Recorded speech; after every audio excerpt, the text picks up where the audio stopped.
Nếu bạn từng theo dõi những món ăn của Ấn Độ, bạn sẽ thấy rằng đa phần những món ăn của Ấn Độ đều dưới dạng sền sệt, ít có món nào khô hẳn hoặc loãng hẳn. Nào là món chicken curry, gà nấu cà ri, vàng, sóng sánh, tỏa ra mùi thơm của nghệ, gừng, thì là và ớt. Nào là nhóm butter chicken, gà sốt bơ cà chua, đỏ au béo ngậy, khi xúc lên thì nước cũng sền sệt. Bên cạnh đó cũng là những món khác, nhìn chung là cái trạng thái của nó rất là giống nhau, nó giống như một loại cháo đặc. Tại sao người Ấn Độ lại thích ăn những cái loại thức ăn sền sệt kiểu như vậy? Ngồi trước bàn ăn như vậy, bạn sẽ nhận rõ một điều, hầu như chẳng có món nào khô ráo cả. Tất cả đều ở dạng nước sốt nhưng không loãng như canh của Việt Nam và cũng không đặc như là pate hay là súp đặc của phương Tây. Đúng hơn, nó là một dạng sền sệt vừa đủ để có thể chan vào cơm, chấm với bánh hoặc là trộn lên mà ăn ngay cũng được. Và câu hỏi được đặt ra là tại sao ẩm thực Ấn Độ lại ưa chuộng cái dạng sền sệt đến như vậy? Tại sao nó không giống những nền ẩm thực lớn khác vốn thiên về xào, nướng, hấp, luộc, vân vân và vân vân? Câu trả lời thật thú vị lại nằm ở sự kết hợp giữa địa lý, khí hậu, tôn giáo và văn hóa cũng như thói quen ăn uống của đất nước Ấn Độ. Đầu tiên phải nói đến khí hậu, tức là cái nóng, cái lạnh của Ấn Độ. Nó có liên quan gì? Ấn Độ là một đất nước nóng bỏng theo đúng nghĩa đen. Mùa hè ở nhiều nơi, nhiệt độ vượt quá 40 độ C. Thời tiết nóng ẩm khiến thức ăn rất dễ bị hỏng, nhất là thịt và cá. Người Ấn Độ từ hàng nghìn năm trước đã phải tìm cách bảo quản thức ăn sao cho giữ được lâu hơn. Và giải pháp là gì? Giải pháp chính là gia vị. Nghệ, gừng, tỏi, ớt, tiêu, quế, đinh hương, bạch đậu khấu, thì là tất cả những loại gia vị cay nồng, thơm mạnh, có tính kháng khuẩn được đưa vào trong món ăn không chỉ để tạo hương vị mà còn để bảo vệ sức khỏe. Thế nhưng có một vấn đề, nếu nấu theo kiểu xào khô hoặc nướng như nhiều nền ẩm thực khác, gia vị sẽ chỉ bám trên bề mặt nguyên liệu và nó dễ bị bay đi. Trong khi đó, nếu nấu thành dạng sốt sệt, gia vị có thể thấm sâu vào từng thớ thịt, từng hạt đậu và quan trọng nhất là giữ mùi hương lâu hơn.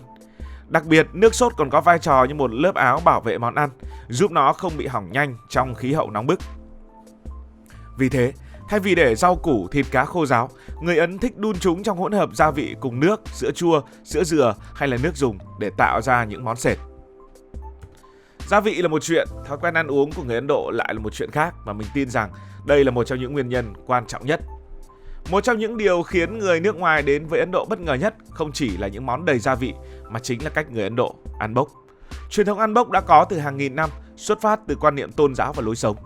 Người Hindu, tức người theo Ấn Độ giáo, tin rằng bàn tay không chỉ là công cụ mà còn là phần nối liền với linh hồn.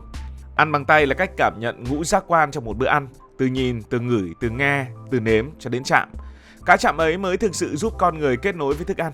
Chính vì thế người Ấn thường chỉ dùng bàn tay phải để ăn, bởi tay trái bị coi là không sạch sẽ và chỉ dùng cho những việc khác ở trong sinh hoạt.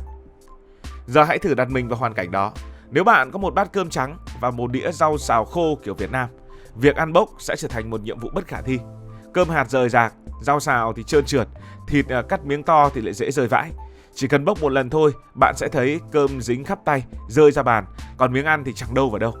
Đó chính là lý do tại sao những nền ẩm thực dùng đũa hay là dao dĩa mới có thể ăn món khô một cách ngon lành. Trong khi đó ở Ấn Độ, cơm không ăn cùng món khô mà luôn đi ăn kèm với cà ri hoặc một loại sốt sệt nào đó. Bạn chỉ cần lấy một nắm cơm trộn với cà ri, vo lại thì một miếng vừa tay rồi đưa thẳng vào miệng.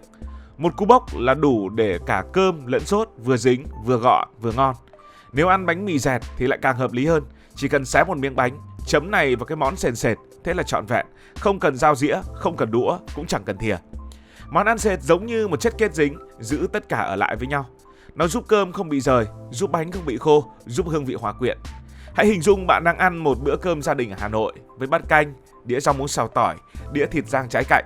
Nếu bạn bỏ hết thìa đũa đi chỉ ăn bằng tay, chắc chắn là sẽ rất buồn cười. Canh thì loãng, cơm thì rời, rau thì trơn. Ngược lại, mâm cơm ở Ấn Độ tất cả đều tập trung vào dạng cà ri sệt. Bạn chỉ cần một bàn tay khéo léo là đủ. Ở đây còn có một chi tiết rất thú vị. Khi ăn bốc, người Ấn thường dùng ngón cái để đẩy thức ăn từ lòng bàn tay vào miệng. Nếu món ăn quá loãng, nó sẽ bị chảy ra ngoài. Nếu khô quá, nó sẽ rơi vãi. Chỉ có dạng sền sệt mới vừa đủ. Đủ dính để giữ trong tay, đủ mềm để nuốt ngon và đủ nặng để cảm thấy trọn miếng ăn. Chính sự hợp lý này đã khiến văn hóa ăn bốc và món sệt gắn bó với nhau như hình với bóng. Chúng ta đã có một thói quen hình thành từ gia vị, một thói quen hình thành từ phong tục tập quán rồi. Và điều tiếp theo khiến người Ấn Độ thường xuyên sử dụng các món ăn có dạng sệt, đó là việc họ ăn cái gì. Ẩm thực Ấn Độ dựa trên hai nền tảng, đó là cơm và bánh mì dẹt. Ở miền Bắc Ấn Độ khí hậu khô hơn, người ta ăn bánh mì nhiều hơn. Và muốn ăn bánh ngon nhất định phải có sốt đi kèm. Một miếng bánh mà không được chấm vào những cái loại sốt sệt như vậy thì coi như mất đi một nửa cái ngon. Còn ở miền Nam Ấn Độ, nơi trồng nhiều lúa nước hơn, cơm lại là nền tảng chính. Nhưng cơm Ấn Độ không phải lúc nào cũng ăn khô. Nó thường được chan với một loại canh đậu sệt có vị chua cay hoặc một loại súp gia vị. Như vậy từ Bắc chí Nam, dù là cơm hay dù là bánh, người Ấn Độ đều cần đến những món dạng sệt để hoàn thiện bữa ăn. Khác với bữa cơm Việt Nam vốn có sự phân chia rất rõ ràng, cơm, rau xào, món mặn, bát canh, thì ở Ấn Độ mọi thứ hòa trộn thành một tổ hợp. Tất cả đều sệt và tất cả đều đưa vào mồm như vậy. Đây là một combo bất di bất dịch. Người ta không quan niệm ăn món này với món kia mà quan niệm một miếng cà ri sệt là đầy đủ tất cả. Ấn Độ còn đặc biệt ở chỗ đây là nơi giao thoa của nhiều tôn giáo. Hindu giáo cấm ăn thịt bò, Hồi giáo cấm ăn thịt lợn, Phật giáo và một số tôn giáo khác khuyến khích ăn chay, thậm chí còn có nhánh kiêng cả hành cả tỏi. Thế là người dân bắt đầu tìm nguồn protein từ thực vật và sữa. Đậu lăng, đậu gà, rau củ, sữa và phô mai tươi trở thành nguyên liệu chính. Và khi nấu thì những nguyên liệu này thường mềm, dễ nghiền, dễ ninh nhừ. Kết quả là chúng tạo thành những món sệt. Những món này không chỉ hợp với tôn giáo mà còn hợp với văn hóa ăn bốc và mọi thứ đều quay lại cái sự sệt ban đầu. Một khía cạnh khác đó là vấn đề kinh tế. Ấn Độ từ xưa đã là một đất nước đông dân. Vào thời thuộc địa Anh đã có trên 200 triệu người. Ngày nay con số đã lên tới hơn 1,4 tỷ người, đông dân nhất thế giới. Với một quốc gia đông dân như vậy, việc chế biến món ăn có thể nuôi được nhiều người cùng lúc và nhất là chia cho nhiều người cùng lúc là một điều cực kỳ quan trọng. Món sệt có một ưu thế lớn, nó dễ chan, dễ chia, dễ kéo dài khẩu phần. Một nồi cà ri lớn có thể được múc ra cho cả chục người, mỗi người một bát cơm với một chút sốt, thế là ai cũng có phần. Hơn nữa, cơm ăn với cà ri sệt tạo cảm giác no lâu, khiến bữa ăn trở nên tiết kiệm hơn. Đây là cách mà người Ấn vừa đảm bảo hương vị, vừa đảm bảo nuôi được đông người trong một bữa ăn. Lý do cuối cùng nhưng không kém phần quan trọng đó là lịch sử. Vào thế kỷ 16 đến thế kỷ 18, đế chế Mughal đã cai trị phần lớn Ấn Độ. Họ đem theo truyền thống nấu ăn của người Ba Tư và người Trung Á với nhiều món hầm, sốt và gia vị. Họ phát triển kỹ thuật nấu masala, hỗn hợp gia vị rang, dãi nhuyễn rồi cho vào món hầm. Chính họ đã góp phần định hình nền ẩm thực sệt của Ấn Độ ngày nay. Đến khi người Anh cai trị, họ mang cái món sền sệt này về châu Âu, được gọi chung là curry, tức là cà ri mà chúng ta hay dùng ngày nay. Từ đó hình ảnh Ấn Độ đồng nghĩa với cà ri, đồng nghĩa với món sệt đã bắt đầu lan rộng khắp thế giới. Ngày nay, nói đến Ấn Độ, người ta nghĩ ngay đến những món sệt đầy gia vị, cho dù ở mỗi vùng lại có một biến thể khác nhau. So sánh với Việt Nam và Trung Quốc, thì người Việt Nam quen với bữa cơm có nhiều món, có sự phân chia rõ ràng. Món xào thì xào, món mặn thì mặn, món canh thì canh. Chúng ta cũng thích sự tách bạch, cơm ăn với quá khô, sau đó húp thêm canh. Người Trung Quốc thì lại chuộng xào nhanh, lửa lớn, rau giòn, thịt săn, món ăn thường khô ráo. Trong khi đó, người Ấn Độ thì thích trộn tất cả, đằng nào cũng cho vào trong bụng. Cơm với cà ri, bánh với cà ri, mọi thứ đều gộp lại chung thành một miếng ăn trọn vẹn. Cảm ơn vì đã quan tâm theo dõi câu chuyện này.